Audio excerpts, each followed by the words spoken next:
வணக்கம் நண்பர்களே. மதுரையில் இருக்கக்கூடிய மிகப்பெரிய அரசியல் பலம் வாய்ந்தவர் மு.க. அழகிரி. இப்போ இருக்கானா இல்லை அப்படின்னு நிறைய பேர் சொல்லிட்டு இருக்காங்க. இல்லை, இப்போவும் அவருடைய ஆதரவாளர்களுக்கும் மு.க. அழகிரிக்கும் ஒரு ஆதரவு நிலைப்பாடு என்பது எப்போதுமே இருக்கிறது. தொடர்ந்து திமுகவினுடைய தலைமையில் தன்னுடைய நிலைப்பாட்டினை குறித்து அவர் செய்தி அனுப்பியும் திமுக தலைமை மிக ஜாக்கிரதையாக இருக்கிறோம் என்ற நினைப்பில் இவரை தொடர்ந்து தவிர்த்து வருகிறார்கள். இந்த சூழலில் அண்ணன் மு.க. அழகிரி அவருடைய ஆதரவாளர்களும் தாவேக்க நடிகர் விஜயினுடைய தமிழக வெற்றி கழகத்தினுடைய நிர்வாகிகளும் பேசி கொண்டிருப்பதாக ஒரு தகவல் வெளியாயிருக்கு. இது உறுதிப்படுத்தப்படாத தகவல் தான். ஒருவேளை திமுக தலைமை தன்னை தொடர்ந்து நிராகரித்தால்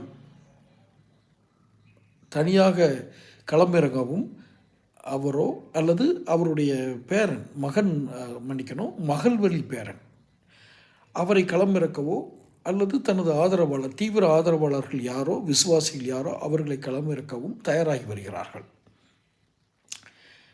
இப்படி ஒரு செய்தி வரும்போது திமுக கொஞ்சம் சுதாரிக்கணும். ஏன்னா திமுக கண்ணுமணி தெரியாத ஒரு அகம்பாவத்திலையும் ஒரு கணக்குலையும் இருக்குது. நம்ம எப்படியும் வெற்றி பெற்றுவோம் அப்படின்னு ரொம்ப வீக்கு.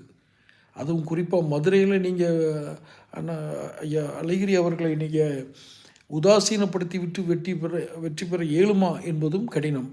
அவர் ஒருவேளை தாவேகாவிற்கு ஆதரவு தெரிவிக்க ஆரம்பித்தால் தாவேகா இங்கு காலூன்றிவிடும். தென்பகுதியில், நாட் ஓன்லி மதுரை, தென்பகுதி முழுக்கவே ஐயா மு.க. அழகிரியினுடைய ஆதரவு இருக்குன்னு சொன்னாலே தாவேகா காலூன்றிடும். இந்த கணக்குகளை சொல்கிறதுக்கு அவர்கிட்ட போய் சொல்கிறதுக்கு இடமில்லை. அது நிறைய நான் தகவல்களே படித்தேன், ஆன்லைன் சோசியல் மீடியாவிலே படித்தேன். எத்தனை முறை தகவல் அனுப்பினாலும் எத்தனை முறை தகவல் சொன்னாலும் அழகிரி ஆதரவாளர்களுக்கு இனி இடமில்லை என்ற உறுதியான முடிவில் அந்த தலைமை இருக்கான்னு தெரியல. அது ஒரு தவறான முடிவு, ரொம்ப பலவீனமான முடிவு என்பது கூட அந்த தலைவருக்கு தெரியலை. இப்போ அதை நிரூபிக்கணும் அப்படின்னா இந்த வேட்பாளர்கள் தேர்வில் அண்ணன் அழகிரியின் ஆதரவாளர்களையோ அல்லது அவருடைய பேரன் சப்போர்ட் பண்ணல, நியமிக்கலை, சீட் கொடுக்கல அப்படின்னா அழகிரி நிச்சயமாக தன்னுடைய ஆதரவினை ஒன்று தன்னுடைய ஆதரவாளர்களுக்கு தெரிவிப்பார் அல்லது தாவேகா போன்ற கட்சிகள் உள்ளே நுழையும்.